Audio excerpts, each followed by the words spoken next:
Darren Espanto may inamin tungkol sa kanila ni Kailin Alcantara noon.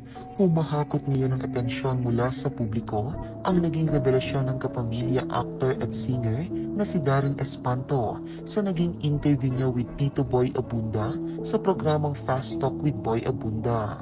Marami nga ang nagulat at hindi makapaniwala sa naging pag-amin ni Darren tungkol sa naging relasyon nila noon ng kapuso star na si Kailin Alcantara.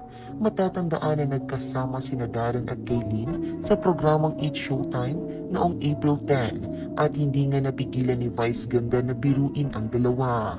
Akala noon ng audience maging ng mga netizens ay dahil sa nalink pareho sina Darren at Kailin sa Legazpi twins na sina Mavi at Cassie. Ngunit may mas malalim pa palang dahilan kung bakit tinukso sila ni Vice Ganda. Sa interview nga ni Darren ay dito nito tuluyang ibinunyag kung anong relasyon nga meron sila noon ng kapuso star na si Kailin Alcantara. Inamin ng kapamilya singer-actor na si Darren Espanto na naging sila noon ng kapuso actress na si Kailin Alcantara. Saad ni Tito Boy, doon sa pangalawang siniship sa'yo. I'm talking about Kailin. What is the true story? Sabihin mo sa akin ang totoo. Naging kayo? Sagot ni Darren, hindi ko po masagot ng yes or no kasi it was like parang puppy love kind of thing lang po yun. But there was, sundot na tanong sa kanya ni Tito Boy. Mabilis na sagot ng 8 Showtime co-host, opo, before we were younger.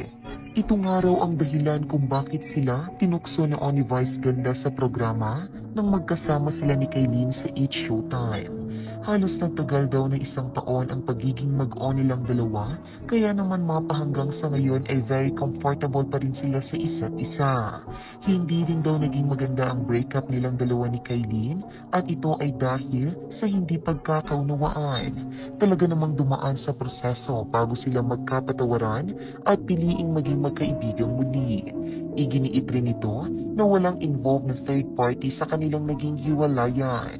And then, when we both matured, parang 6 years later, napag-usapan na namin.